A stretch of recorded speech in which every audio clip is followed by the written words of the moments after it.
होता नहीं, वो ज्ञान आता रहता व्हाट्सएप पे, वैसे एक ज्ञान आया, छोटा सा एक वाक्य का ज्ञान आया जो इसी बारे में था।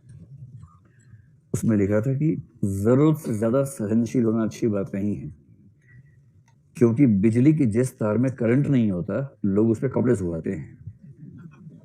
क्या बात है ये, देखिए तार है बिजली की पर करंट नहीं है उसके अंदर, तो लोग क्या करेंगे, लोग ताक में रहते कपड़ा कहाँ सुखा दे, खटक से सुखा देते हैं। याद रखना, ठीक है। तो इतना सहिष्णु होना ठीक नहीं है, क्योंकि आगे बोलो, क्योंकि की बात क्या बोल रहा था, बिजली की जिस तार में करंट नहीं होता लोग उस पर कपड़े सुखाते हैं। तो इस टॉपिक को पढ़ाते हुए जो कहानी सबसे ज्यादा याद आती है वो है शिशुपाल की कहानी। आप जानते हैं शिशुपाल को, जानते हैं? तो कृष्ण और शिशुपाल की कहानी है। तो शिशुपाल जो एक अर्थ में कृष्ण का दूरस्थ रिश्तेदार था, बुआ का, हाँ ठीक बात, तो बहुत दूर भी नहीं है, बुआ का बेटा। तो ऐसी भविष्यवाणी हुई थी कि इसकी मौत कृष्ण के हाथों होगी, कि ये कुछ बदतमीजी करेगा, और कृष्ण के हाथ में तो घूमता रहता चक्र। आर्टिफिशियल इंटेलिजेंस का एग्जाम्पल देख रहे हैं, चक्र घूम रहे हो तो सिर्फ इतना बोलना कि वहां जाओ। टेस्ला वाले क्या खा के सेल्फ ड्राइविंग कार बनाएंगे, सेल्फ ड्राइविंग चक्र था हमारे पास। तो देखो, अगर मोदी जी को पता लग गया, बोलेंगे कि पहला सेल्फ ड्रिवन व्हीकल हमारे देश में पैदा हुआ था, पुष्पक विमान के बाद की बात कर रहे हैं। तो कृष्ण, लेकिन कृष्ण के दम था, हमेशा हाथ ऐसे रखना मजाक काम थोड़ा है। अपने बहुत टफ काम है, हमेशा हाथ ऐसे, और उसको रखा साइड में टांगा, फिर बांसुरी उठाई, तो हाथ उनका हमेशा ऐसे ही रहा या ऐसे रहा। तो कृष्ण से शिशुपाल की मम्मी ने रिक्वेस्ट की कि देखो कृष्ण, हम तो घर के ही लोग हैं, मेरे बेटे की कुंडली में लिखे तुम्हारे हाथों मरेगा, ये बदतमीज है मैं जानता हूँ, लेकिन इसको माफ कर देना। कुछ भी कहो, तुम्हारा छोटा भाई ही तो है, कजन ब्रदर ही तो है, थोड़ा माफ कर देना।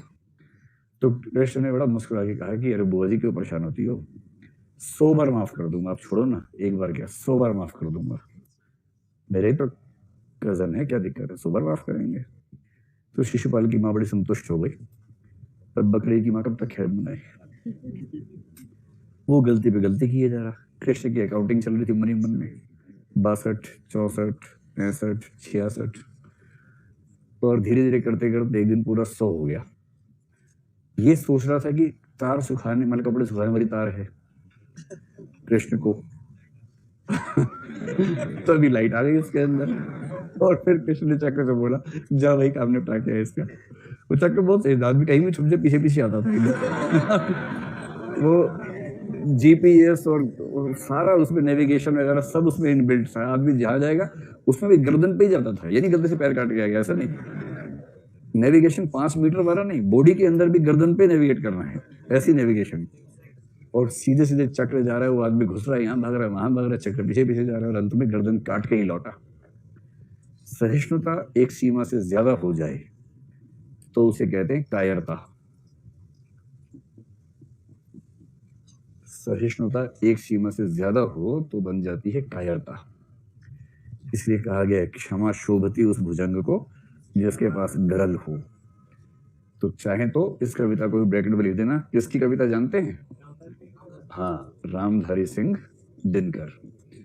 क्षमा शोभती उस भुजंग को जिसके पास गरल हो। जिस सांप के पास जहर है वो ना काटे तो मजे की बात है, जिसके पास है ही नहीं, वो कहीं काट नहीं रहा हूं तो क्या मतलब इस बात का।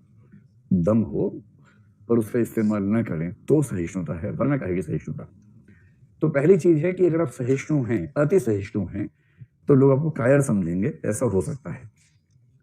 दूसरा ये हो सकता है कि क्योंकि आप, अच्छा इसी कायरता को आपने जो प्रश्न भेजा दब्बूपन कह दिया, तो आपको लोग दब्बू मान लेंगे, कायर मानेंगे, डरपोक मानेंगे, है ना, कुछ भी ऐसा जो भी शब्द आपको इनमें से प्रिय लगे, डरपोक, कायर, दब्बू, इनमें से कुछ ना कुछ मान लिया जाएगा।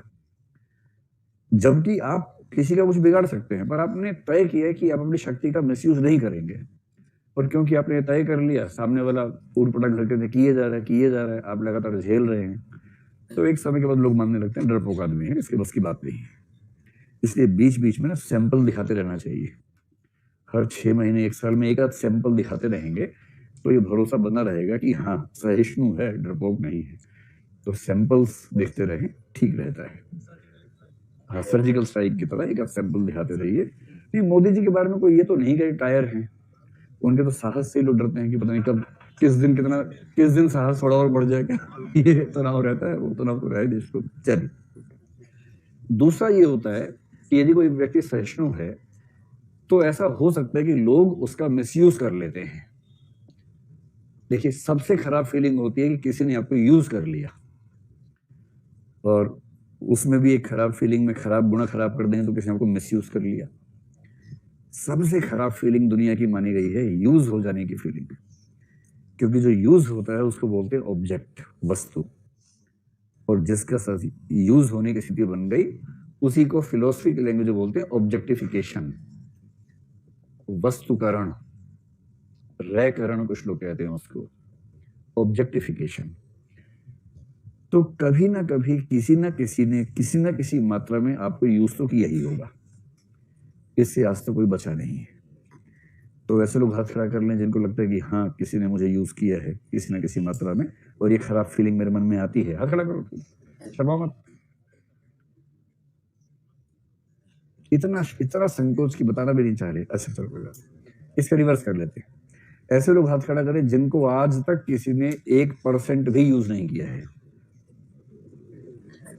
इसमें एक भी नहीं है। क्या बात है, क्योंकि पहले वाले में हाथ खड़ा करने में संकोच होता है कि लोग क्या सोचेंगे, पता नहीं इसका मतलब क्या निकाल लेंगे, तो हाथ नहीं खड़ा करना चाहिए, सेफ पोजीशन वही है।